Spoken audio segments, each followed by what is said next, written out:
Hello everyone, welcome to my platform. আমি হৈমন্তিকা দাস এবং আজকে আমাদের সাথে আছে সৌপ্তিক পাল। গত যে রেজাল্ট ডাব্লিউবিসিএস এ বেরিয়েছে গ্রুপ এ এবং বি সার্ভিসের জন্য, তার মধ্যেই একজন কৃতি অফিসার হচ্ছে Souptik. Souptik West Bengal food and supply সার্ভিসে সিলেক্টেড হয়েছে। সার্ভিসে ওর ওভারঅল র্যাঙ্ক 7 এবং এন্টায়ার ডাব্লিউবিসিএস এর যদি আমরা ক্যাডার ধরি তাহলে ও এইবারের 2023 এর লিস্টে 59 র্যাঙ্ক করেছে। Welcome Souptik to this platform. Thank you ma'am আমাকে এই প্ল্যাটফর্মটা দেওয়ার জন্য। সৌপ্তিক, তুমি একটু যদি ব্রিফলি বলো তোমার পড়াশোনা কিভাবে, কোন জায়গা থেকে তোমার ওঠা, তোমার বাড়ি কোথায় এবং কিভাবে ডাব্লিউবিসিএস এর পরীক্ষার জন্য ভাবা। ম্যাম আমি হাওড়ার দাসনগরে থাকি। ডাব্লিউবিসিএস সম্বন্ধে আমি প্রথম জানতে পারি কলেজ লাইফে পড়তে পড়তেই। তারপর গ্র্যাজুয়েশনের পর থেকেই ডাব্লিউবিসিএস নিয়ে সিরিয়াস পড়াশোনা শুরু করি। 2021 থেকে মোটামুটি আমার প্রিপারেশনটা শুরু, 2020 শেষ একদম। আর তারপরে আহ, আমার এই 2023 ডাব্লিউবিসিএস এর মাধ্যমে West Bengal foods and supply services A selected হয়েছি। মানে এন্টায়ার কোভিড পিরিয়ডটা যদি আমি ধরে নিই সৌপ্তিক, তার মানে সেই সময় তুমি মানে যখন এতগুলো আনসার্টেনটির মধ্যে দিয়ে এন্টায়ার ওয়ার্ল্ড ইজ মানে ওয়াজ মুভিং, তখন তুমি মানে একটা ঘরের মধ্যে চার দেয়ালের মধ্যে মানে ইউটিলাইজ করেছিলে to take the preparation for the WBCS. Am I right? হ্যাঁ ম্যাম, একদম। আচ্ছা সৌপ্তিক, তুমি যদি বলো এন্টায়ার এই যে এত হাই কাট আপ, প্রচুর অ্যাসপিরেন্টরা হয়তো দেখা যাচ্ছে একবার দিয়েছে, দুবার দিয়েছে, অনেকটা দোরগোড়ায় গিয়েও হয়তো ফিরে আসতে হয়েছে। তুমি এই জায়গাটা জেনে বুঝে তুমি তোমার প্রিপারেশনটাকে কিভাবে নিয়েছিলে যাতে হয়তো তোমাকে কাট আপ নিয়ে ভাবতে না হয়, রাদার তুমি মানে কোন সার্ভিস বা সেই জায়গাটায় প্রায়োরিটাইজ করতে পারো? তোমার কি স্ট্র্যাটেজি ছিল? ম্যাম স্ট্র্যাটেজি বলতে গেলে আমার ডাব্লিউবিসিএস এর প্রিপারেশন শুরু করার সময় থেকে আমার একটাই লক্ষ্য ছিল যে যত তাড়াতাড়ি সম্ভব আমাকে এই চাকরিটা পেতে হবে। কারণ আমি যে আর্থসামাজিক ব্যাকগ্রাউন্ড থেকে আসি, সেখানে এই ডাব্লিউবিসিএস প্রস্তুতি নেওয়াটাই একটা রীতিমতন আমার কাছে বড়সড় সিদ্ধান্ত ছিল। তো সেক্ষেত্রে আমার পরিবার আমার পাশে সবসময় দাঁড়িয়েছিল, আমার মনোবল কখনো ভাঙতে দেয়নি, বাবা মা সবসময় আমার পাশে ছিল। আর আমিও, এটা আমার ওভারঅল ম্যাম থার্ড অ্যাটেম্প্ট। প্রথমবার যখন 2021-এ পরীক্ষা দিই, তখন আমার প্রিলিমসও আমি কোয়ালিফাই করতে পারিনি। 2022-এ মেন্স কোয়ালিফাই হলো না। তো 2022-এ যখন মেন্সের অঙ্কর পেপারটা শেষ হয়, তখন অঙ্কর পেপারটা দিয়ে আমি বুঝতে পারলাম যে আমার এবারে হবে না। তারপরে সেই মেন্স শেষ হওয়ার পরেই ছিল দুর্গাপুজো। মানে ভীষণ খারাপ দুর্গাপুজোটা কাটলো। মানে পুজোয় ঠাকুর দেখতে বেরিয়ে বন্ধুদের সাথে খেতে গেছি, খেয়ে সেখানে রেস্টুরেন্টে বসে কাঁদছি। তো তারপরেই মানে কিছু তো করার নেই, সামনে এটাই আমাকে, মানে আমার দ্বারা এটাই হবে, নাহলে আর কিছুই হবে না। তো সেখান থেকে মেন 23-এর জন্য ঘুরে দাঁড়ানোর লড়াইটা শুরু। যে যে জায়গায় 22-এ বুঝতে পারলাম যে খামতি রয়েছে, সেগুলোকে যত তাড়াতাড়ি সম্ভব ঠিক করাটাই ছিল আমার লক্ষ্য। এবং দ্য বেস্ট ওয়ে পসিবল আমার যেটা প্রিপারেশন নেওয়ার দরকার, সেটা ছাড়া আমার আর কোনো রাস্তা ছিল না। ঠিক। সৌপ্তিক, তোমার কথার থেকে যেটা উঠে এলো সেটা হচ্ছে মানে একাধিক সেটব্যাক। শুধুমাত্র হয়তো মানে পরীক্ষায় পাস বা ফেল এটাই সেটব্যাক না। প্রত্যেকটা হয়তো এই যে অসফলতা মানে আমি পারলাম না, এটার পরে এই যে মানে নিজের সাথে নিজের লড়াইটা যে কেন হলো না, এখান থেকে আবার ফাইট ব্যাক করাটা এটা itself a very very big challenge. এবং সেটাকে হয়তো তুমি সাকসেসফুলি ওভারকাম করতে পেরেছো বলেই আজকে 23-এর পরীক্ষাটা দেয়া। তো একটা ব্যর্থতার পর কি কি মাইন্ড সেট আপ একজন অ্যাসপিরেন্টের মধ্যে থাকে বা তুমি ফেস করেছিলে এবং সেটাকে তুমি পার্টিকুলারলি যদি ব্রিফ করো যে তুমি কিভাবে রেকটিফাই করেছিলে, মানে তুমি নিজেকে কিভাবে মোটিভেট করেছিলে থার্ড অ্যাটেম্প দেয়া। হয়তো শুনতে খুব সহজ লাগে কিন্তু ওইখানে নিজেকে মানে নিজের সবটুকুকে আবার ওই একই বই পড়া, ওই একই এনার্জিটা লাগানো, এটা খুব ডিফিকাল্ট আছে। তো তুমি যদি একটু তোমার ব্যক্তিগত অভিজ্ঞতা মানে শেয়ার করো। নিশ্চয়ই ম্যাম। প্রথম যেটা 2021-এর আমার অ্যাটেম্প্ট ছিল, সেটা আমার মাত্র তখন প্রিপারেশন 7 মাস মতন, হয়তো পুরো সিলেবাসটাও আমার কভার হয়নি। তো তখন বুঝেছিলাম যে সিলেবাস আগে শেষ করতে হবে। তো 2022-এর অ্যাটেম্পটে সিলেবাস শেষ করে একটা অ্যাটেম্প্ট দেওয়াতে মনোযোগ দিয়েছিলাম। 2022-এ যেটা আমার মেন সমস্যা হয়েছিল, প্রথম হচ্ছে যে অঙ্কর পেপারটা। অন্যান্য পেপারে তবু ঠিকঠাক সামাল দিলেও অঙ্কটা আমাকে খুব সমস্যা দিয়েছিল। তো তখন আমার প্রথম লক্ষ্য হলো যে অঙ্কটাকে যেভাবে এখন 2020 ডব্লিউবিসিএস এর পর থেকে অঙ্ক ট্রেন্ডটা চেঞ্জ হচ্ছে, তার সাথে নিজেকে মানিয়ে নেওয়াটা খুব প্রয়োজন ছিল। তো সেইভাবে অঙ্কটার প্রস্তুতিটা নিলাম। এছাড়া যেটা আরো আমাকে সমস্যায় ফেলেছিল সেটা হচ্ছে অপশনাল। 2020 2022-এ, সরি ম্যাম, 2022-এ ডব্লিউবিসিএস আমার অপশনাল পলিটিক্যাল সায়েন্স ছিল। সেখানে প্রশ্নপত্রের ধরনে একটা বড়সড় পরিবর্তন আসে। সেই পরিবর্তনটার সাথে মানিয়ে নেওয়ার জন্য আমাকে কিছু টেকনিক্যাল চেঞ্জ করতে হয়েছিল নিজের প্রিপারেশনের ব্যাপ্তিটাকে আরো বড় করতে হয়েছিল। তো মেন আমাকে এই দুটো জায়গায় অ্যাডজাস্টমেন্ট করতে হয়েছে। আর একটা জায়গায় অ্যাডজাস্টমেন্ট করতে হয়েছে, সেটা হচ্ছে আমাদের ডেসক্রিপটিভ পেপার গুলোতে। 2022-এর পেপারটা যখন লিখে এলাম, তখন নিজের যখন আমি ইভ্যালুয়েট নিজেকে করছিলাম, আমার এটা মনে হচ্ছিল যে লেখাটা ঠিক সাবলীল আমার যেন হয়নি। লেখাটা পড়ে যেন একটুখানি কৃত্রিম, একটু মেকি বলে মনে হতে পারে যিনি পরীক্ষক চেক করছেন। তো তার জন্য আমাকে চেঞ্জ করতে হয়েছে আরো বেশি করে। তো পেপার তো বটেই, তার সাথে আমি আরো বেশি গল্প উপন্যাস পড়ার দিকে মনোযোগ দিয়েছিলাম, যাতে লেখাটা খুব ফ্রি ফ্লোয়িং হয়, মানে পড়ে যেন লেখাটা খুব ভালো ফিল হয় একজন পরীক্ষকের। তো এই চেঞ্জেস গুলো আমাকে মেন করতে হয়েছে। এছাড়া বেসিক্স, যেমন প্রতিটা বিষয়ের একটা দুটো করে বইয়ের সাথেও আরো অন্যান্য একটু হালকা অন্যান্য বইয়ের দিকে একটু চোখ বোলানো, এগুলো করেছি। তবে ওটা খুব বেশি নয়। মেন এই প্রথম তিনটে এই বিষয়ের দিকেই মেন আমার নজরটা ছিল। বেশ, তোমার কথা থেকে যেটা আমার উঠে এলো সেটা হচ্ছে গতে বড়া যে আমরা পড়ি বা এমসিকিউ সলভের জন্য দেখি আমাদের প্রচুর অ্যাসপিরেন্টরা সেখানে নিজের তাদের এনার্জিটাকে ইনভেস্ট করে দেয়। তুমি সেই দিক থেকে ডেসক্রিপটিভ এবং অপশনাল পেপারের দিকে অনেকটা বেশি ফোকাস করেছিলে, এই যেরকম তুমি শেয়ার করলে গল্প পড়া, উপন্যাস পড়া, যাতে তোমার লেখন শৈলীটা অনেক বেশি সাবলীল হয়। হয়তো এটাই তোমাকে এই হাই কাট অফ, এই যে হিউজ কম্পিটিশন থেকে অনেকটা স্বতন্ত্র, অনেকটা আলাদা করে দিয়েছিল। হ্যাঁ ম্যাম, একদম। সত্যি তোমার কাছে এরপর আমি আর একটা জনারের কোয়েশ্চেন্স রাখবো, সেটা হচ্ছে ইন্টারভিউ। ডাব্লিউবিসিএস মেন্স পর্যন্ত আমাদের যা প্রিপারেশন থাকে সেটা হয়তো বই পড়া, এমসিকিউ প্র্যাকটিস করা, লেখা।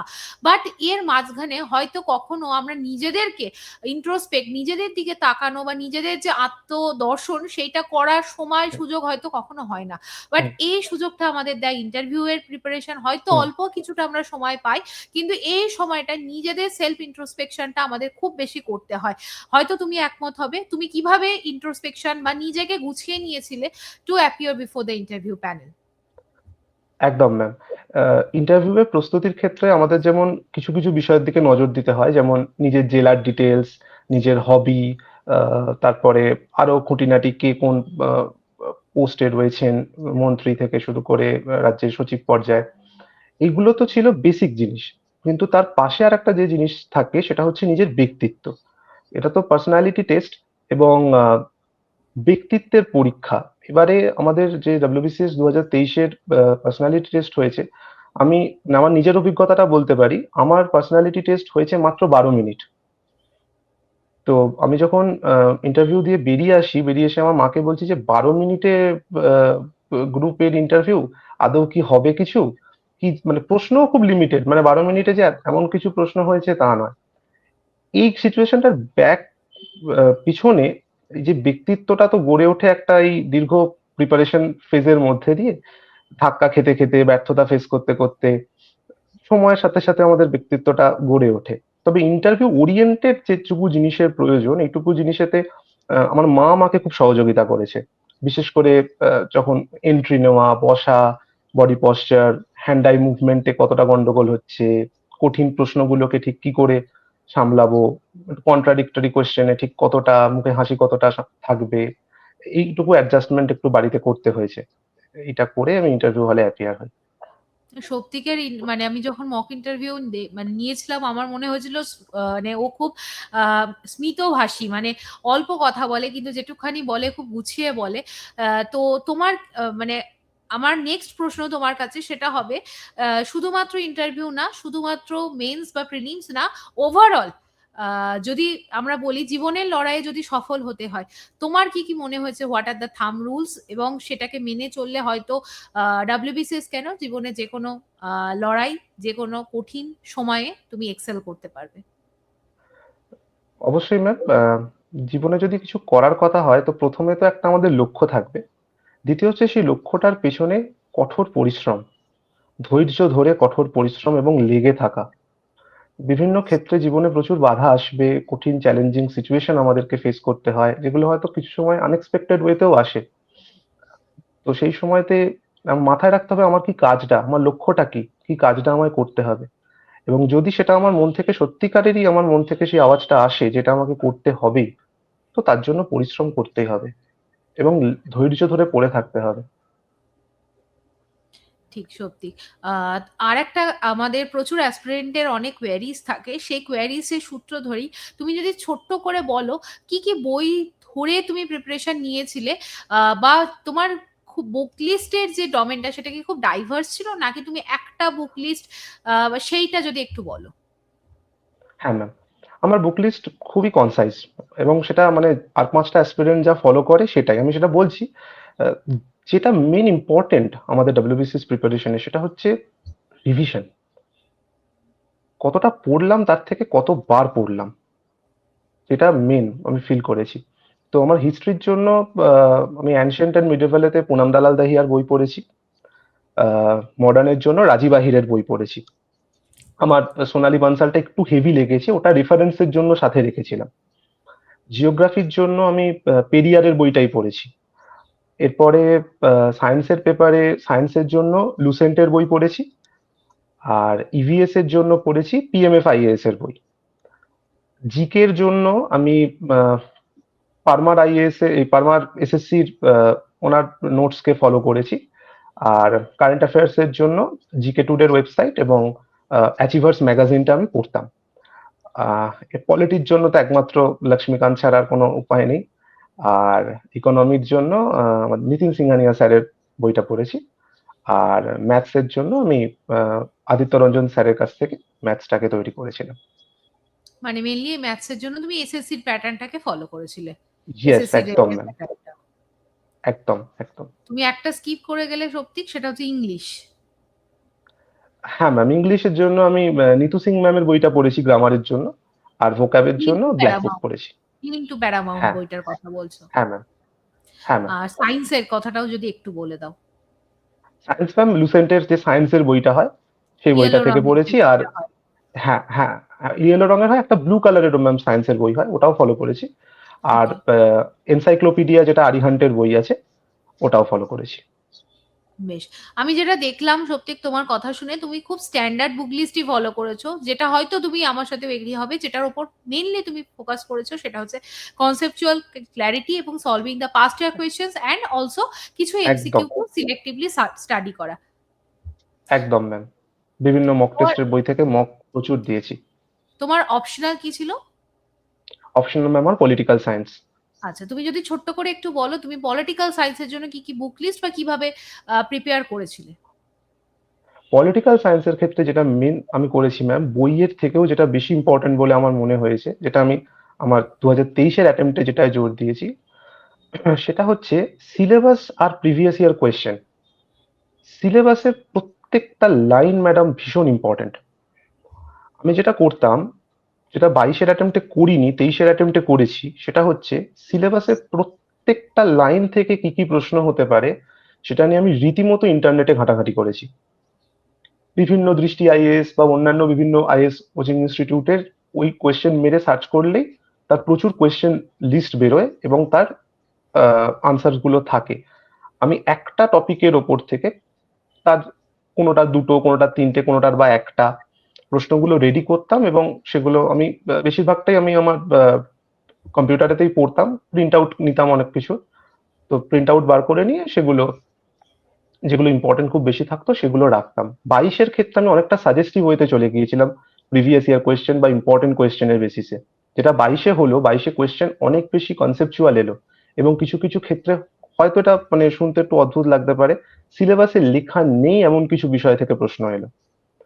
সেই জন্যে ডাব্লিউবিসিএস এর সিলেবাসের বাইরে একটু বেরিয়ে গিয়ে একটু ইউপিএসসির দিকেও হাত বাড়াতে হয়েছিল আমাকে, যে ওদের সিলেবাসটা কি এবং ওদের প্রিভিয়াস ইয়ারে কি কি কোয়েশ্চেন এসছে যেটা আমার ডাব্লিউবিসিএস এর সিলেবাসের 4-5টাতে পড়ে, সেই কোয়েশ্চেন গুলোকেও তুলে তুলে এনে আমি তৈরি করেছিলাম একদম। আমাদের 10 বছরের ডাব্লিউবিসিএস এর যা অপশনালের প্রশ্ন এবং ইউপিএসসির শেষ 10 বছরে প্রশ্নকে জড়ো করে এবং তার সাথে আরো অ্যাসোসিয়েটেড কোয়েশ্চেনকে নিয়ে আমি অপশনালটা রেডি করেছিলাম। মেনলি ইন্টারনেটটাকে আমি বেশি ইউজ করেছি ওয়েবসাইটস গুলোকে, এবং নিজস্ব ভাবনা চিন্তা করতাম ডায়াগ্রাম গুলোকে কত ইনোভেটিভ করা যায়, উত্তরগুলোকে কতটা মানে কনসাইজ ওয়েতে, কিন্তু খুব জিনিসটার মধ্যে আমার সবকিছু থাকবে এমনটা দিয়ে প্রেজেন্ট করা যায় জিনিসটা। সৌপ্তিকের কথা শুনে আমরা মানে শুধুমাত্র আমি নিজের পড়াশোনার সাথে রিলেট করতে পারছি, মানে সেটা শুধু না, আমার মনে হয় প্রচুর অ্যাসপিরেন্ট নিজেদের যে জায়গাগুলো হয়তো চলার পথে কিছু ভুল, সেগুলোকেও রেকটিফাই করার জন্য সৌপ্তিকের এই যে গাইডেন্স, এটা খুব খুব হেল্পফুল হবে। সৌপ্তিক, আমরা লাস্ট একদম ইন্টারভিউ এর মানে শেষের পথে চলে এসেছি। তোমার কাছে আমার লাস্ট কিছু কোয়েশ্চেন্স থাকবে, যেটা হচ্ছে ডাব্লিউবিসিএস এর রেসপেক্টে এই যে নেক্সট আমাদের প্রিলিমিনারি এক্সামিনেশনটা আসছে, হয়তো অনেকটা ডিলেড হয়েছে পরীক্ষাটা, দ্যাট ইজ ওয়াই আমার মনে হয় এটা খুব কম্পিটিটিভ একটা এক্সামিনেশন হবে প্রিলিমস এর জন্য। আর আমরা যদি আগের বছর মানে তুমি যে ইয়ারে পাশ করলে সেটার কাট অফ দেখি, ফাইনাল কাট অফ, সবকিছু মিলিয়ে তুমি যদি অ্যাসপিরেন্টদের যারা হয়তো এক বছর দিয়েছে পাইনি, বা যারা ফ্রেশার্স আছে যারা পরীক্ষা দেবে ফার্স্ট টাইম, তাদেরকে নিয়ে তোমার যদি কিছু সাজেশন দাও to clear this prelims. Prelims এর জন্য সবার প্রথমে যেটা আমাদের মাথায় রাখতে হবে, 200 নম্বরের মধ্যে কিন্তু আমাদের 50 নম্বর ইতিহাস। ইতিহাসটা একটা বড় সেকশন, ওইখানেতে অন্তত 45 টার্গেট করতে হবে, তাহলে অনেকটা সেফ হয়ে গেল। তারপর হচ্ছে আমাদের অঙ্কের সেকশনটা, ওইখান থেকেও যতটা নম্বর, যদি 25-এ 25 পাওয়া যায় তো খুব ভালো, তারপরে যতটা আসবে ব্যাস এইখান থেকে মোটামুটি 70 নম্বর যদি সিকিওর হয়ে যায়, তো আমি অনেকটা সেফ জোনে চলে এলাম। ইংলিশ যার যেমন স্ট্রেংথ, আমার ইংলিশে মানে আমি 25-এ আমার ম্যাক্সিমাম টার্গেট থাকতো 12-13 হলে এনাফ, তার বেশি কিছু নয়। ভূগোলের সেকশনটাতেও যতটা ম্যাক্সিমাম টানতে পারা যায়। এবার ডিপেন্ড করছে পেপারটা কেমন আসছে। আমাদের যখন 22-এর প্রিলিমসটা হলো, সেটাতে যেমন 130-এর কাছাকাছি কাট অফ, আবার 23-এরটা 101 কাট অফ। তো কোয়েশ্চেন এমনটা ভেবে যাওয়া কখনোই উচিত হবে না যে আগে প্রিলিমসটা দেখি, বা প্রিলিমসটা তো তুলনামূলকভাবে হয়তো মেন্সের থেকে সহজ, ওটা কোনোভাবে ব্যালেন্স করে দিই, সেটা কিন্তু আমার মনে হয় না ঠিক হবে। এখনো যথেষ্ট টাইম আছে। এই তিনটে চারটে পিলারের ওপর মেন স্ট্রেংথটা যেন থাকে, তারপর বাকিটা জোর দেওয়া যেতে পারে যদি কারোর ফার্স্ট অ্যাটেম্প্ট হয়, সে জাস্ট চাইছে আমি ক্লিয়ার করি, মেন্সের জন্য একটু টাইম পাবো, যদি পড়ে কোনোভাবে আমি এটাকে ক্লিয়ার করতে পারি। আর যার অনেকদিন ধরে দীর্ঘ প্রিপারেশন, তার জাস্ট একটাই হয় রিভিশন, যত পারো তত রিভিশন। তোমার যে ইনসাইটস গুলো তুমি দিলে, আশা করি অনেক অনেক ডব্লিউবিসিএস অ্যাসপিরেন্টকে নিউ হোপ দেবে, তাদেরকে পরীক্ষার জন্য অনেক বেশি স্ট্র্যাটেজাইজ করবে, স্ট্র্যাটেজিক বানাবে।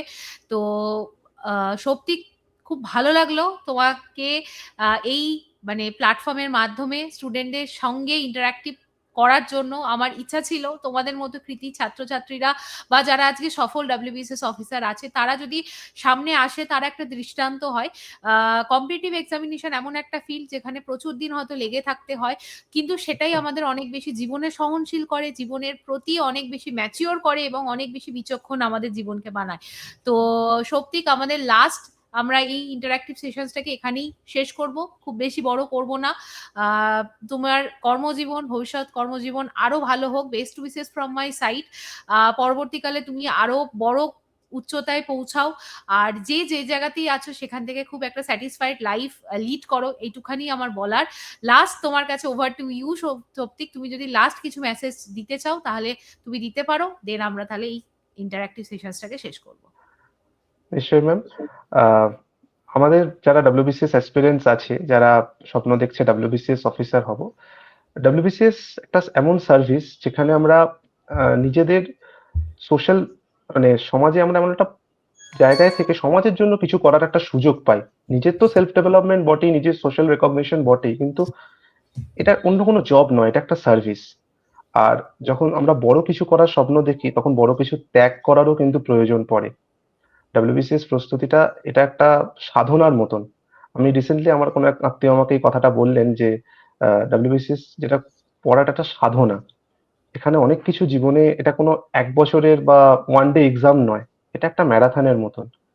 স্বপ্ন যখন বড় দেখেছো, যদি মনের মধ্যে সত্যিকারের ওই বারুদটা থাকে যে আমাকে হতে হবে, তো অন্য কোনো দিকে না তাকিয়ে নিজের লক্ষ্যের দিকে শুধু তাকাও।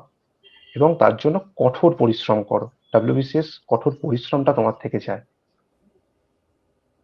তোমার এই লাস্ট ধৈর্য ধরে কথাগুলো আশা করি অনেক অ্যাসপিরেন্টদের মনে একটা নতুন উদ্যম দেবে, সাহস যোগাবে।